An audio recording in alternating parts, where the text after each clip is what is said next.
Nah, so where you from? Okay, I'm just keep that. I'm gonna figure out when you. Oh, damn, that's messed up.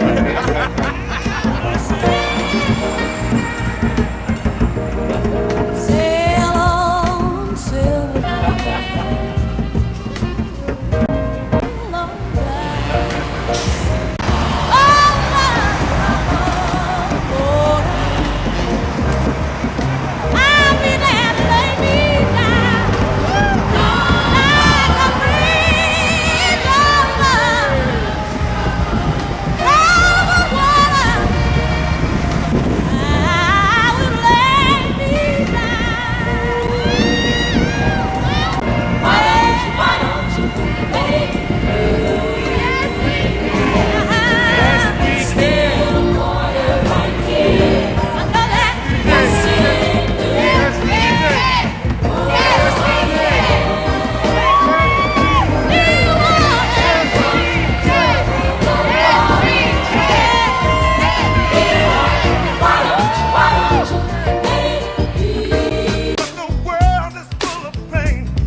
Come on, choir.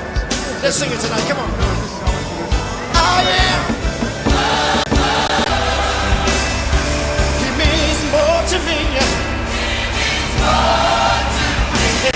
For allowing me to come down to Washington. It was a very lovely experience. Thank God for my ancestors. Thank God for the slaves that built the White House. And now thank God for President Barack Obama. I was glad to participate in this historic event, and I did it in memory of my mom, my dad, my grandmother, my grandfathers, and my great-grandmother, who was a cook in the plantation, and my great-grandfather that was a runaway slave. So in memory of all of those, I was glad to do it.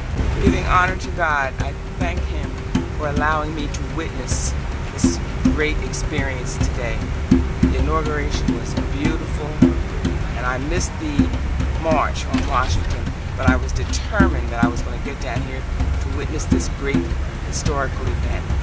Thank God, we all have to give Him praise and ask Him to please watch over the family of Barack Obama, and please allow him to do those things that are right in God's sight. West Point, Georgia, and I want to thank God for my granddaughter and grandson that invited me to come to go to Washington, and I wouldn't have missed it for anything. I was able to go to march on Washington, and I'm blessed to live 76 years, and I'm so thankful with all the prayers and all the things that we have gone through in my young days. I never thought the day would come, and I thank God for this day. And I couldn't help but shed tears. And And I might not be seen there, but to know that I've been there and I can tell my great-grands and my grands and my friends about the joy that I shared today. I never thought I would make it, but thank God for Jesus. Proud and overjoyed really to be here with my family. Carl Jr. is here, my wife Maria is here, and really my people are here. I mean, I've never felt a greater sense of belonging to the American people, but I've never felt a greater sense really of the black race being vindicated. I feel like Dr. Martin Luther King's dream has come to pass, and I feel like the black nation in America is now, I think, on the spot, and I think we are being challenged today to rise up and show that responsibility that Barack Obama called for from us. I think we have to hold him accountable to the promise of really his new position and his brilliant mind and all his capabilities, but I also think that we have to demand that we live up to our possibilities and our potential, really, because all the excuses I feel have been stripped away. My son can be president, and so can I, and so can any one of us. So I'm feeling like we have turned the corner, and it's a whole brand new day. Thank you, Bobby, for giving me the opportunity to share some short thoughts with everyone about the most exhilarating experience that I've ever had in my life, to be able to share with my fellow brothers and sisters in our community.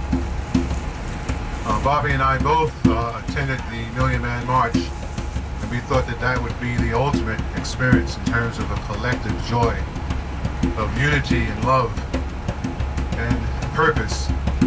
But indeed, today, overshadowed that umpteenth in terms of the dynamic aspect and possibilities of unity within our family, to respect of us as black men, our black women, and our children. It was some 30 years ago that the late, great brother Ossie Davis was a keynote speaker at my godson's school, and he came there to speak about not him and Ruby Dee, but to speak about the African drum. He said that we need to bring the drum back to our family, because that was the first thing that was taken from us as slaves, and that was the beginning of the end of our unity in having a spiritual connection in terms of our rituals that we had in Africa.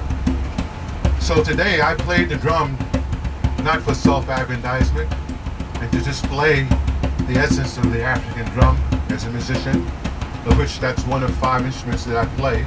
I happen to also be a jazz drummer. But I played because I felt that it behooved me to pay tribute to our ancestors, to the Harriet Tubmans, to Malcolm, to Martin, to Frederick Douglass, to Du Bois, and on and on. It's just too long of a list. So indeed, I felt that it behooved me to honor that sacred ground in which the White House stands.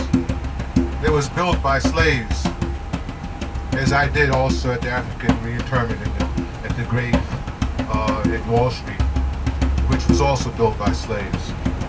So in short note, I could say much more, but I just appreciate the opportunity to share with you these thoughts in terms of the importance of us bringing, as Ozzy said, every black community, every black household rather, should have a drum. Rather than a piano or any other instrument, we should have our drum in the house and a designated drummer. So as I do, as I volunteer and give service, I play at births, celebrations, and then towards the end I play and volunteer to play for funerals. And I have the honor of being able to play for the inauguration of the first African-American president of these United States. Peace and love to everyone. Thank you.